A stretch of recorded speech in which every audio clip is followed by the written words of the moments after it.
Ok, salut à tous. Alors, je ne sais pas si vous vous rappelez une ancienne vidéo où je parlais de mes galères de matériel. Allez, pour vous rafraîchir la mémoire, je vous la passe vite fait.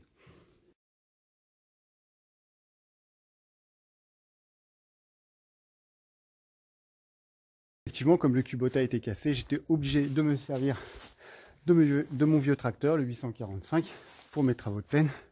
C'était pas très évident.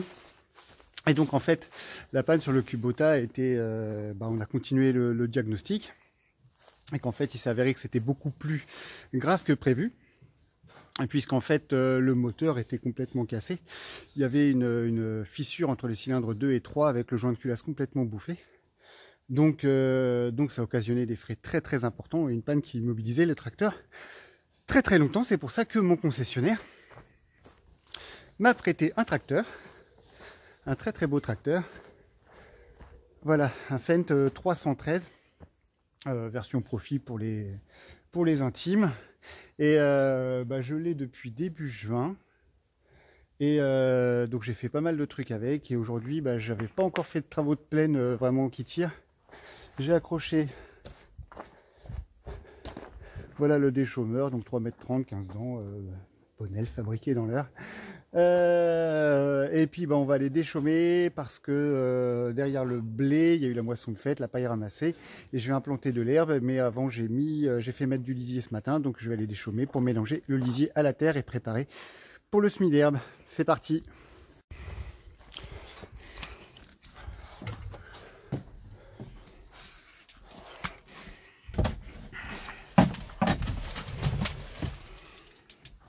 Tac tac.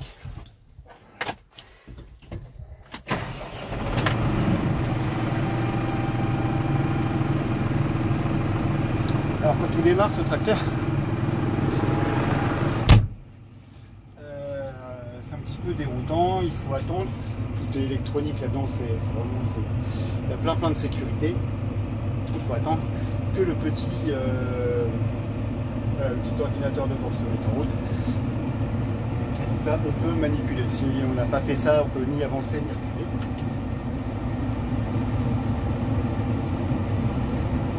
Voilà, et au passage, c'est ça qui est rigolo avec ce tracteur, c'est que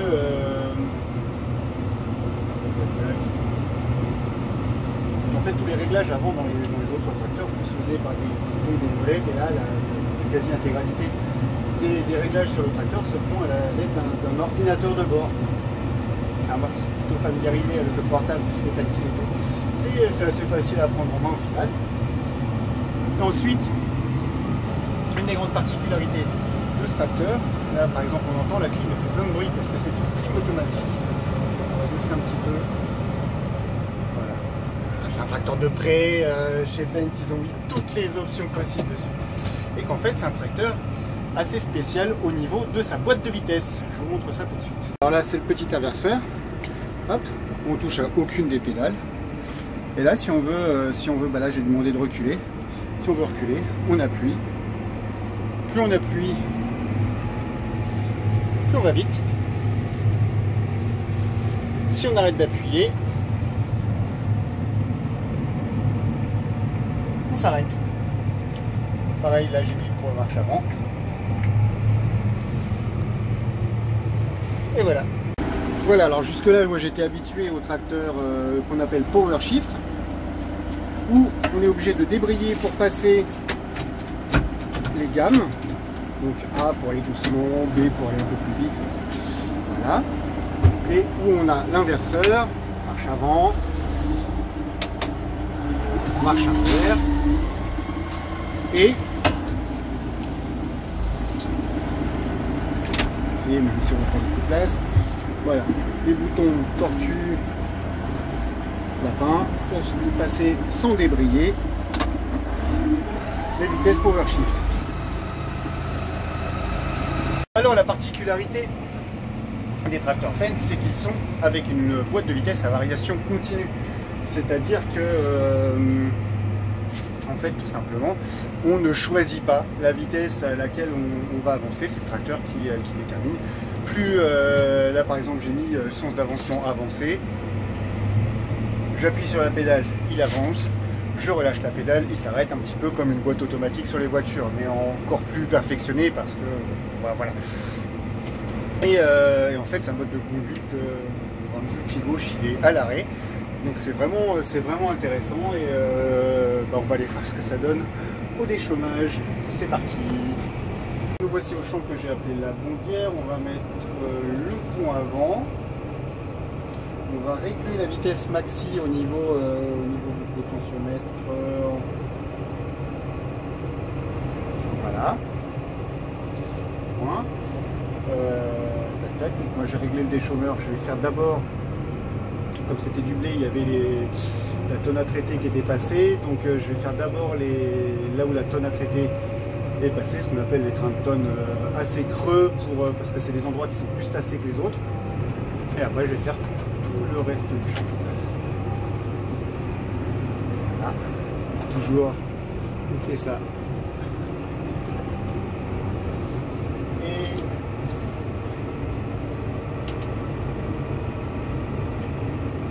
alors, du coup, ça descend pas vite. Ça descend pas vite.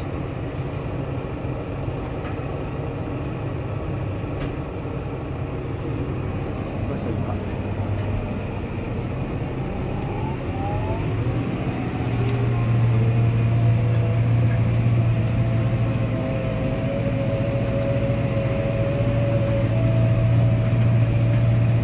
Et c'est parti.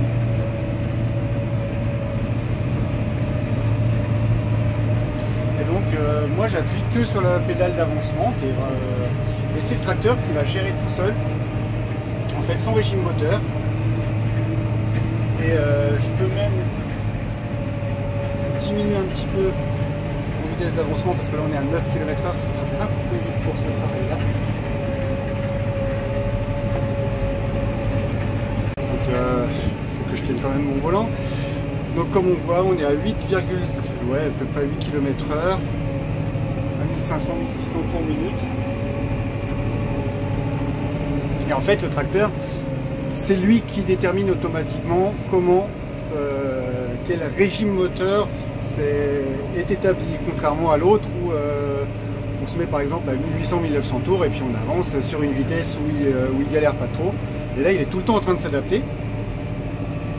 Et dans le but en fait d'être toujours un régime moteur assez bas pour économiser du gasoil. Et là en consommation on est à 17-18 litres par heure. Alors clairement on l'entend, là il est des chômeurs à 13-14 cm, c'est relativement creux, ça l'occupe, clairement. Bon, on est à 8 km/h. Alors du coup là j'ai remonté un petit peu la hauteur de travail. Comme on le voit, ça fait un boulot tout à fait correct, tous les pieds de blé sont soulevés, voilà, un bon mélange terre-paille et lisier forcément. On tourne à 9,5-9,6 km/h, c'est une vitesse que j'ai programmée ici sur l'ordinateur de bord, donc il avance tout seul. Et en consommation, on est autour de 22-23 litres à l'heure. Voilà, alors en travaillant la terre comme ça, voilà, c'est un travail qui demande énormément de puissance, donc il n'y a pas de secret, il est à peu près dans les consommations que faisait le Kubota avant, 23-24 litres à l'heure. Par contre il tourne quand même un bon km/h plus vite, dans à peu près les mêmes conditions de travail, donc là je suis quand même plutôt satisfait. Et voilà, je reviens tout de suite. Alors en bouchant, hop, un coup sur la pédale pour arrêter la vitesse programmée, on lève le relevage. Alors c'est un tracteur de démo que j'ai, donc j'ai pas pris le temps non plus de faire tous les automatismes de bout de champ parce que effectivement on peut programmer tout ce qu'on veut comme automatisme de bout de champ. Je ne suis pas équipé du pilotage GPS pour faire ce genre de travaux.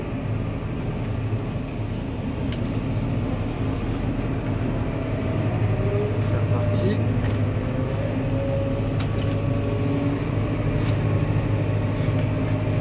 Voilà, donc qu'est-ce que j'ai fait avec ce tracteur pour l'instant? Moi j'ai commencé par faire du broyage d'herbe avec le gros broyeur de la Cuma en 6 mètres. C'est un bon essai pour savoir la puissance du tracteur.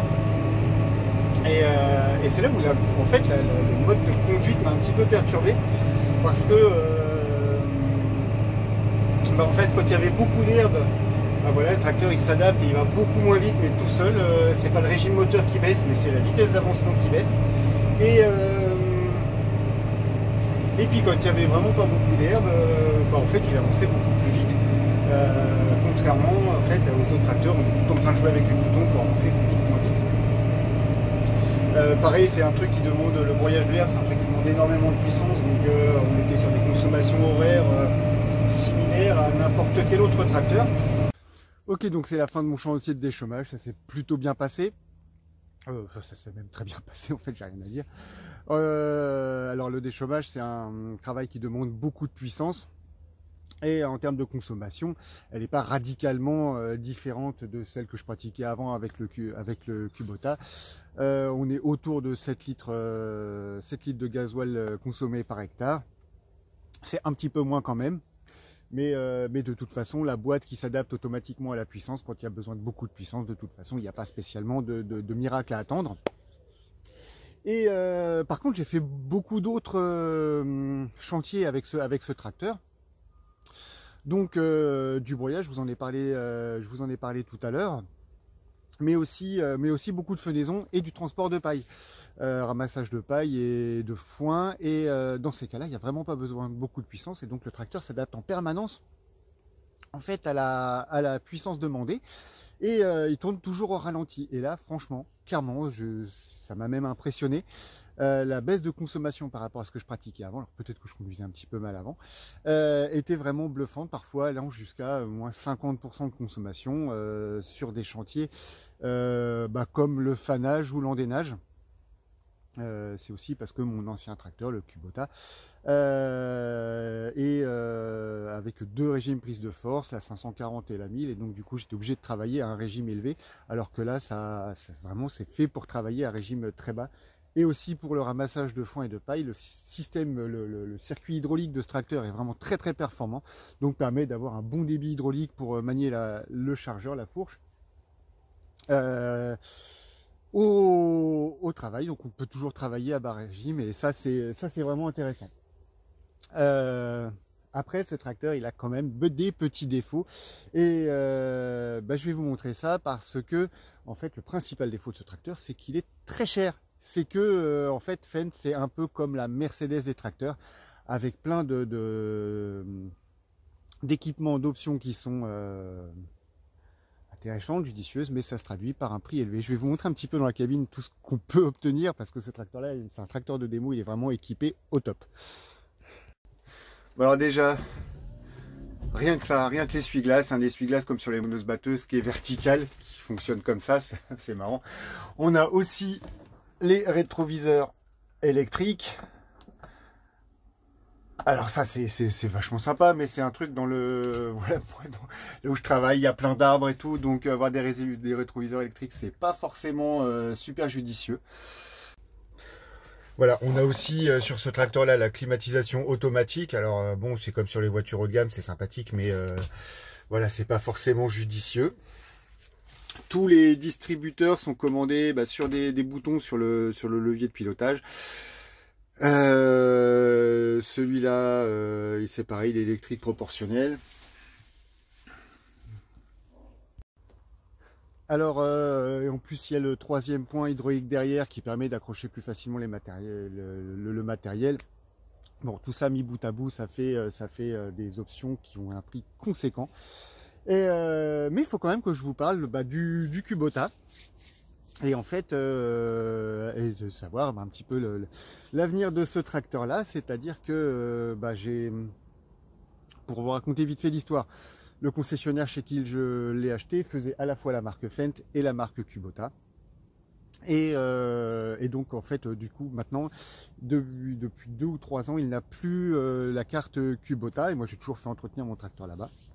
Et donc quand on s'est avéré que mon moteur était complètement cassé, Ils ont m'ont proposé une réparation, mais c'était un tarif qui était vraiment hors de prix.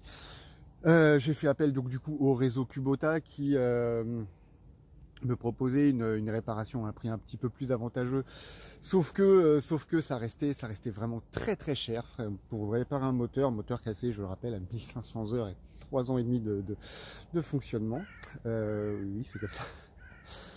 Donc du coup j'ai décidé de racheter un tracteur. Et vous vous doutez bien, j'ai choisi, en fait on m'a prêté celui-là pour que je l'essaye, et en fait je suis vraiment tombé fan de ce tracteur. On se sent vachement bien dedans, j'en ai pas parlé, mais la cabine, on l'a entendu tout à l'heure au déchômage, elle est un petit peu bruyante au déchômage parce que le moteur il est à pleine charge. Par contre, dans tout ce qui est application, voilà, où le moteur est à bas régime, c'est vraiment un silence impressionnant. On se croirait dans une voiture haut de gamme. On peut même écouter du classique, la sono est bonne, c'est pas mal. Donc j'en ai commandé un. Et d'ailleurs, mine de rien, je fais aussi cette vidéo pour remercier la marque parce que c'est un sacré... moi, j'avais aucun tracteur pour travailler, pour faire les travaux importants. Ils m'ont traité un tracteur, je l'ai eu à 50 heures, là il en a 126, donc il a fait plus de 75 heures chez moi. Et prêter un tracteur neuf gratuitement comme ça, c'est un sacré voilà, c'est un sacré bénéfice pour moi, et donc du coup ça me paraissait logique, donc j'en ai commandé un. Alors pas exactement le même, pas avec la même fourche, cette fourche là qui est d'origine, enfin qui est de marque Fendt. J'aime pas trop parce que y a une mauvaise visibilité, ça a l'air d'être un chargeur costaud et tout, mais j'aime pas trop la visibilité avec ce chargeur là. Et donc j'ai commandé celui-là c'est un 313, j'ai commandé un Fendt 312, un petit peu moins bien équipé, enfin toujours Vario avec les boutons électriques parce que c'est sympa. Et voilà, et donc la vidéo va être trop longue. Donc au niveau de la différence de prix, je vous expliquerai quand même comment je vais m'y prendre pour financer un tracteur qui est quand même qui va être l'un des plus gros investissements que j'aurais fait de ma carrière jusque là. Et c'est la fin de la vidéo. Moi je vous dis à la prochaine pour de nouvelles aventures. Allez, salut!